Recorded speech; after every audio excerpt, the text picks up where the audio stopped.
The world's third major manufacturing bloc is under the North American Free Trade Agreement, an economic alliance of Canada, Mexico, and the United States. The NAFTA system is utterly unlike its competitors. There is far and away a dominant player, the United States, of course, but that player is also the most technologically advanced. Canada exists at a similar wage and tech level, so what integration exists is largely concentrated where Detroit, Michigan meets Windsor, Ontario, the core of the northern lobe of North American automotive manufacturing. The single bridge connecting the two cities carries more cargo traffic by value than America's total trade with all but its top 3 trading partners. There are 2 bits of magic in the manufacturing of North America. The first is within the United States itself. America is a big place.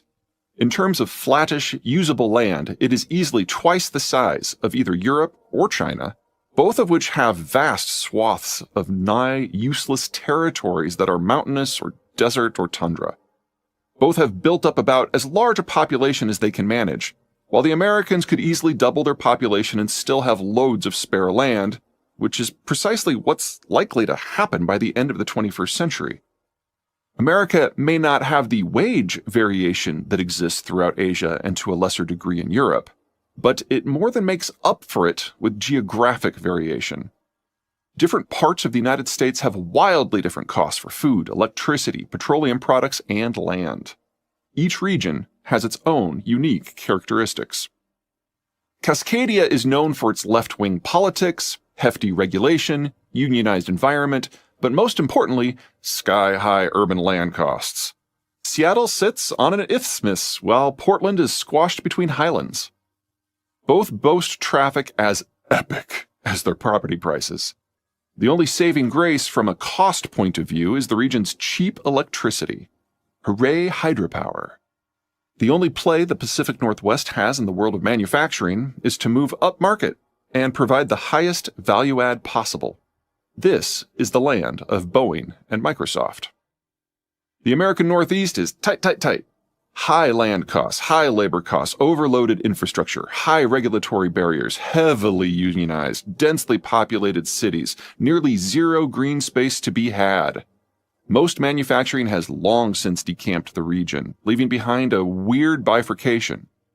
First are the legacy corporations that date back nearly to the country's industrialization, such as GE, Raytheon, and Thermo Fisher Scientific.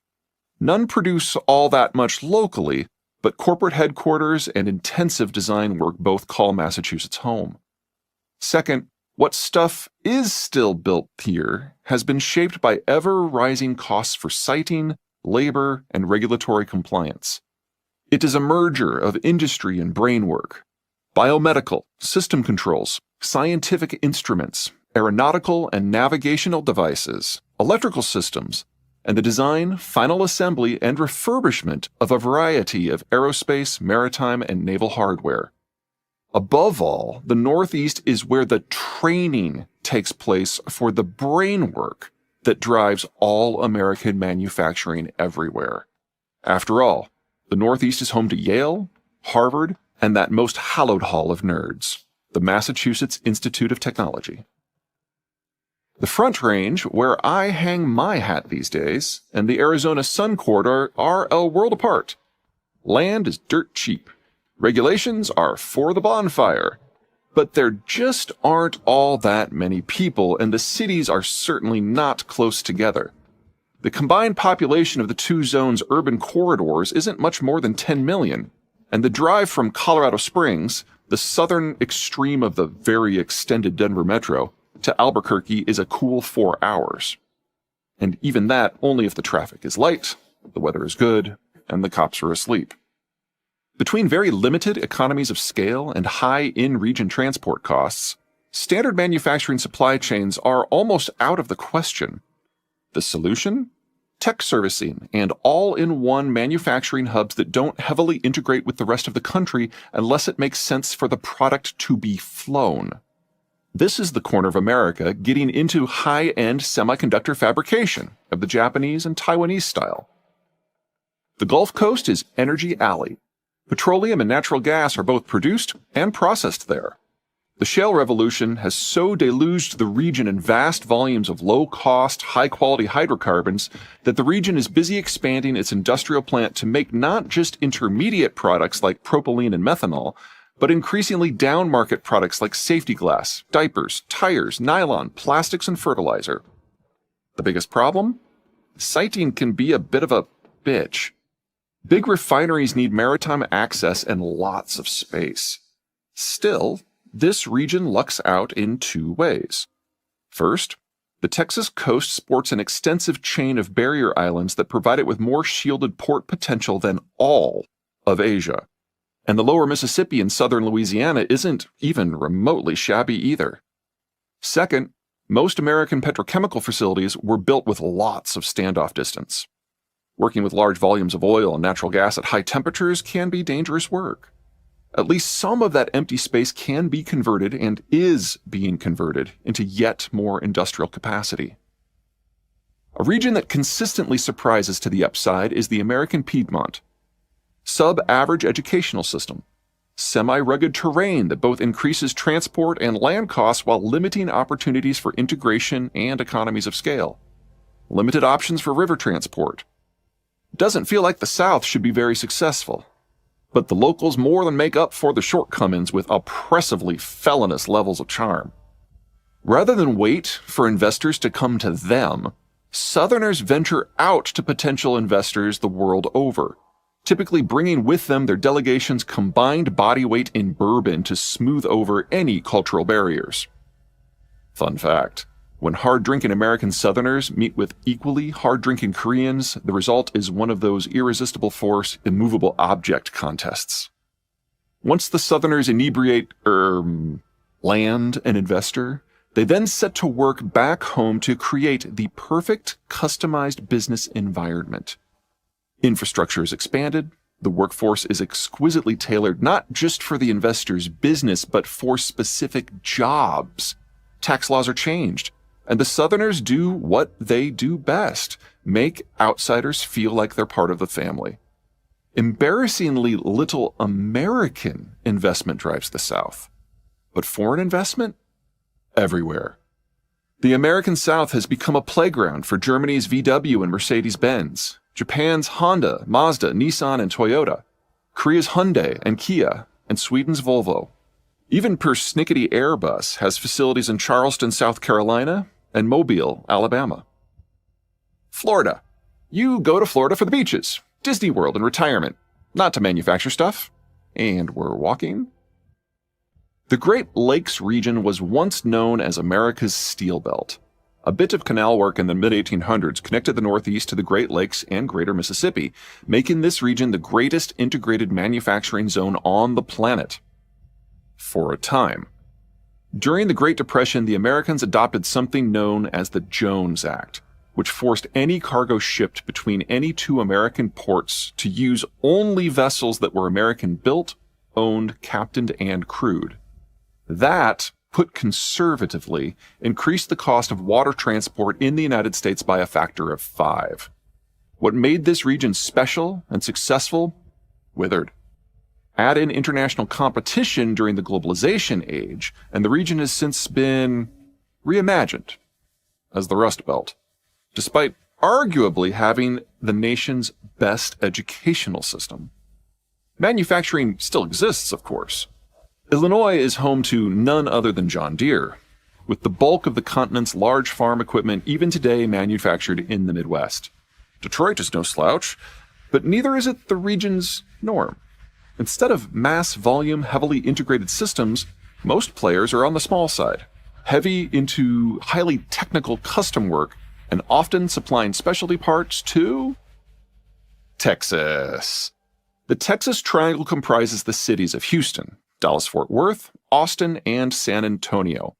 From a manufacturing point of view, the Triangle has it all. Cheap food, cheap power, cheap land, no income tax, minimal corporate tax, hilariously light regulations. And that won't change. Hell, the Texas legislature only meets once every other year for only 35 days, and legislators are constitutionally barred from even considering legislation for the first half of that time window. American manufacturers of all types have flocked to the region. The single biggest subsector is automotive, but that oversimplifies a dizzying variety and dynamism. Austin operationalizes Silicon Valley's ideas. Dallas-Fort Worth leverages its banking center to turn Austin's brain work into mass manufacturing. San Antonio mixes lower cost than even the Texas average with the tech of Austin to blow out anything that can be put on an assembly line.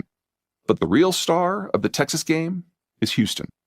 It plays with Austin in tech, and Dallas-Fort Worth in automation, and San Antonio with mass manufacture, and it is a financial capital, and it is America's energy hub, and it is in the Gulf Coast region, and it is America's biggest port by value, and it is really good at moving around big chunks of metal. The machine work the Germans are so good in, Houston comes in a solid second place globally. No wonder Houston is the country's second largest concentration for Fortune 500 headquarters. Most of America's regions would do very well flying solo, but they do not need to. Add in the country's broad-scale road and rail system for transporting intermediate products, and in many ways the American manufacturing system has more variety than even Asia, even without its northern and southern neighbors. This brings us to the second bit of magic in NAFTA manufacturing. America does have a neighbor that complements its system, Mexico. The wage differential between the American and the Mexican average is approximately 6-to-1, less than Asia's split, but bigger than Europe's. That doesn't tell the entire story, however. Mexico is a different beast compared to many of the other countries we've covered. Anti-Americanism didn't stop dictating Mexican industrial policy until the 1990s. And Mexico didn't really start playing the industrialization game until 2000, which, incidentally, is a mere heartbeat before China was admitted to the World Trade Organization. Being a late starter definitely generated some problems, but nothing has held Mexico back more than its topography. Mexico's low latitude puts it firmly in the tropics. The combination of tropical heat and tropical moisture and tropical bugs makes the tropics the most problematic climate possible for industrialization. Building materials are compromised. Concrete often sets incorrectly due to the humidity. Asphalt slides in the heat. And the population must do battle with tropical diseases. Mexicans address these issues by moving up onto the broad plateau between the Sierra Madre mountain chains, but that has generated new problems. Living at altitude means no coastal access and no navigable rivers, necessitating artificial infrastructure that must battle with the terrain at every step. Trains can only carry half their nameplate capacity when on rails that aren't as little as a 0.25% slope. And there's a lot more than a 0.25% slope on most mountains. Everything gets very expensive very quickly. Another problem of moving up mountain is that the higher one climbs, the lower the humidity and the vapor pressure of water. For those of you who live at sea level, that means water not only evaporates quickly, it actually boils at a lower temperature, specifically about 15 degrees lower in Mexico City than in Miami. These characteristics take us two places. First, Mexico does have an extreme labor cost variation of the sort that makes East Asia work so well. The country's fractured nature ensures it. But that variation is not easily accessible, making the point more or less moot until such time as Mexico's infrastructure can catch up. Second, as one moves north from Mexico City, the combination of higher latitudes plus different wind and sea currents and a shifting mountain complexion turns the land to desert. Normally, this would be bad. Rainfall is so low that very little non-irrigated agriculture occurs in northern Mexico at all. That means cities are on their own. There are no hinterlands to draw tomorrow's population from. But that, in turn, creates an interesting political and economic dynamic. When cities are, in essence, oases, the normal evolution is for a single person or small group of people to assert control over just about everything. If infrastructure or industrial plant needs to be built, someone has to pay for it, and whoever does the paying likes to keep control over it. If the city isn't surrounded by a belt of forest or farms, there really isn't anywhere for rebels to hide. That makes the Mexican system, particularly the northern Mexican cities, fairly oligarchic. Normally, oligarchic systems are neither wealthy nor dynamic because the bosses keep the cash to themselves. In the case of northern Mexico, however, these jefes are hard up on the US border and serve as gateways to the world's largest industrial and consumer market. That changes the math.